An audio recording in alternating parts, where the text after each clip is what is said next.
Fala galera, beleza? Aqui é o Rafa para trazer os palpites dessa terça-feira, dia 21 de setembro. Muito futebol pelo mundo e para amanhã duas duplas bem legais. Uma que acontece em território aqui brasileiro e outra na Espanha. Vamos lá então para a dupla 1. A dupla 1 é na Espanha, onde às 2h30 da tarde o Getafe enfrenta o Atlético de Madrid. E nós vamos na vitória do Atlético. E às 17 horas, também na Espanha, o Bilbao, o Atlético Bilbao, enfrenta o Rayo Vallecano. E nós vamos de menos de 3,5 gols, com uma cotação de 2. Bom, por que a gente está pensando nesses dois mercados? Primeiro, o Getafe e Atlético de Madrid. O Getafe, até agora, ele fez 5 jogos no Campeonato Espanhol. Ele perdeu as 5 partidas, ou seja, não somou nenhum ponto, nenhum empatezinho e só fez um gol até o momento. Perdeu para o Valência na estreia por 1-0, perdeu do Sevilla depois por 1-0, perdeu do Barcelona por 2-1, perdeu para o fraquíssimo Elche por 1-0 e perdeu para o Rayo Vallecano por 3-0. Então o Getafe faz uma campanha horrorosa até o momento, são 5 jogos, 5 derrotas. O time jogando muito mal. Eu tive a oportunidade de ver o jogo contra o Barcelona, time muito fraquinho, pelo menos demonstrou, né? Enquanto o Rayo Vallecano também assistiu uma parte do jogo. O time do Getafe é um time aí candidato para o rebaixamento para essa temporada. O Atlético de Madrid é o segundo colocado no campeonato, começou muito bem, defende o título da temporada passada. É claro que os 2 últimos jogos da equipe não foram legais, porque o time empatou em 0-0 pela Liga dos Campeões contra o Porto no meio de semana e contra o Bilbao. O que a gente pôde ver nessas 2 partidas, do Atlético Madrid jogando em casa empatando em 0-0, é que as outras equipes, né, o Porto e o Atlético Bilbao, foram muito fechados para Madrid, e aí o Atlético teve dificuldades em furar esse bloqueio, principalmente porque os atacantes do Atlético não estão em grande fase. São grandes jogadores, mas no momento não atravessam boa fase. O Suárez, a gente sabe que por mais brilhante que ele seja, é um jogador que já está com uma idade. E ano passado ele foi muito bem, temporada passada. Acredito que essa temporada também ele vai melhorar, mas até o momento ele não está tão bem fisicamente. O atacante brasileiro, o Matheus, ele chegou agora do futebol alemão, está se adaptando ainda, mas é um grande jogador. Acho que ele vai entrar em forma ainda e vai fazer muitos gols. O Griezmann não veio bem, não está bem, num momento legal. E aí sobrecarrega muito o meio campo do Atlético, que tem 2 jogadores que têm jogado muito bem. O Lemar e o Carrasco têm feito ótimas partidas. E são 2 jogadores que podem desequilibrar amanhã. A gente fica na torcida aí para um dos atacantes desencantarem, fazer um grande jogo. Mas o que acontece com o Atlético é isso. É um time muito forte. Um elenco muito bom, muito bem planejado. O Matheus Cunha tem estado no banco, né, que é o grande centroavante. E vamos ver amanhã quem o Simeone vai escalar no ataque. Deve ser o Suárez em mais um, não sei quem vai ser. Mas o Atlético tem condições de melhorar e assim que o time começar a marcar gols não vai parar também, porque é um time muito forte. Então a gente vai de vitória do Atlético de Madrid. Não deve ser um jogo fácil, apesar do Getafe estar fazendo uma campanha ruim. E mais um fator importante, que o Getafe, como não fez nenhum ponto no campeonato, ele precisa de uma vitória contra o Atlético. É 0 pontos de 15 disputados, então ele vai ter que sair, ele vai ter que, jogando em casa, criar alguma oportunidade, vai deixar espaço para o Atlético de Madrid, aí o Atlético de Madrid no contra-ataque é muito forte também. O jogo das 17, a gente vai de menos 3,5 gols, pensando aí em Bilbao e Vallecano, por motivos óbvios. O Bilbao, em 5 rodadas, só tomou um gol no campeonato. E à medida que ele só tomou um gol no campeonato, ele também não é um time que faz muitos gols, né? Porque ele tem uma boa defesa e é um time de um ataque apenas razoável. Já tem 2 0-0 no campeonato em 5 rodadas. É um time superior, deve controlar o jogo contra o Vallecano, mas não significa que vai ser um jogo fácil. Para mim, o Vallecano vai incomodar o Atlético de Bilbao e vai ser um jogo com poucos gols. O Atlético Bilbao é favorito, mas nem tanto assim.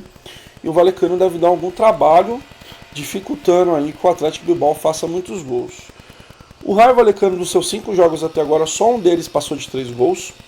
Foi uma goleada de 4-0 que o Vallecano conseguiu fazer contra o fraco time do Granada. E nos últimos 3 jogos o Raio Vallecano teve jogos de pouquíssimos gols, muito disputados. E como é uma equipe inferior ao Atlético de Bilbao, o Vallecano vai fechar a casinha e vai ali com aquele 0-0, procurar fazer um golzinho no contra-ataque, numa bola parada. Isso aí tem que ser um jogo de poucos gols, menos 3.5. Para nossa outra dupla, a gente pede aí para que vocês curtam o canal, deixe o seu comentário, se inscreva no canal, ative o sininho para receber as notificações. Dupla 2, como eu disse, era aqui em território brasileiro, mas um jogo pela Série B e o outro jogo pela Libertadores da América. Pela Série B, às 19 horas, o Sampaio Corrêa enfrenta o Brusque. E nós vamos de empate ou Sampaio Corrêa. O que a gente pensa a respeito desse confronto? Olha, o Sampaio, ele ainda sonha com classificação para o acesso, né, para a Série A. Ele está a 6 pontos do G4, mas ainda tem muito campeonato, tem mais 15 rodadas. Então ele ainda sonha, ele tem condições. Em casa, nos últimos 2 jogos, ele não tomou nenhum gol. E ele vem de uma sequência em casa, onde até agora, no campeonato, ele venceu por 6 vezes, empatou 2 e perdeu 3. Então, por mais que ele colecione algumas derrotas em casa, é um time que em casa tem uma campanha de razoável para boa, né? Afinal, venceu 6 dos 11 jogos que fez em casa, né? Empatou 2 e perdeu 3. E nós estamos confiantes que o Sampaio não perde o jogo por causa do adversário. Então, se o Sampaio não é um time brilhante em casa, o Brusque não tem sido nada brilhante no campeonato nas últimas 10 rodadas. A verdade é que nas últimas 10 rodadas o Brusque é o penúltimo colocado seria o penúltimo colocado do campeonato, considerando só as 10 últimas rodadas. Claro que, colocando o campeonato por inteiro, o Brusque ele é o 14º colocado. Mas, se a gente só contabilizasse os últimos 10 jogos, o retrato que o time tem no campeonato é péssimo. Em 10 jogos foram 5 empates, 5 derrotas. O penúltimo colocado do campeonato seria nas 10 últimas rodadas. E o time não marcou nenhum gol nos últimos 5 jogos. Por isso a gente vai de empate ou Sampaio Corrêa. E o grande jogo da noite aí, Copa Libertadores da América, semifinal.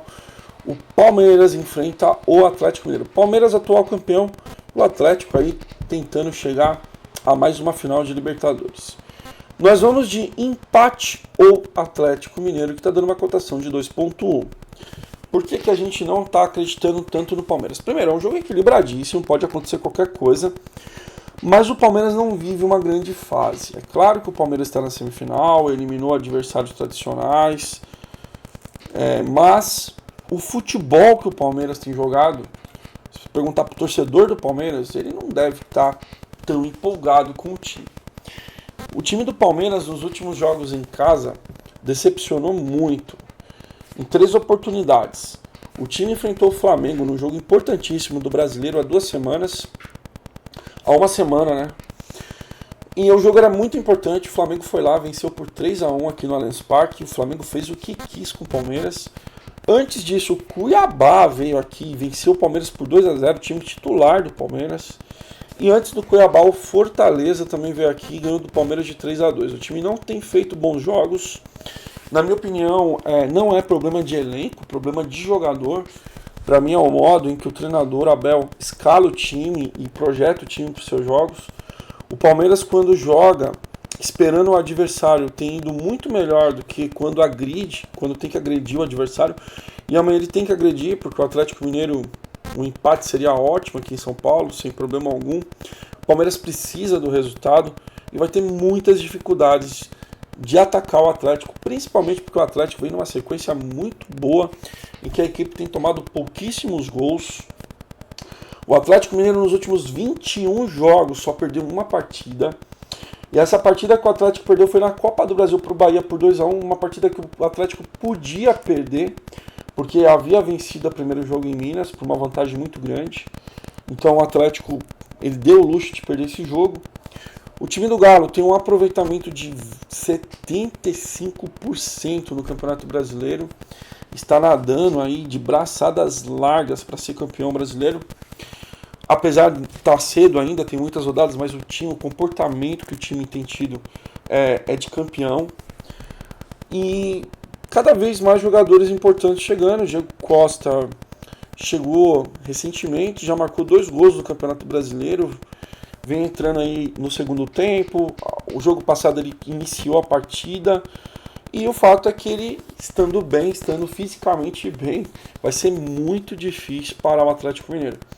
Não sei se ele começa o jogo amanhã, mas ele deve estar à disposição no banco. E no geral o Atlético jogando muito. Meio campo fortíssimo, a defesa sólida. E um ataque aí com jogadores que fazem a maior correria. Todos eles são muito técnicos, muito rápidos, né? E o Hulk, o grande craque do time em excelente fase. Para mim, o Palmeiras ele não vence amanhã, o Atlético arranca pelo menos um empate. Por isso, empate ao Galo, cotação 2.1 nessa dupla. Beleza, galera? Até mais. Um grande abraço.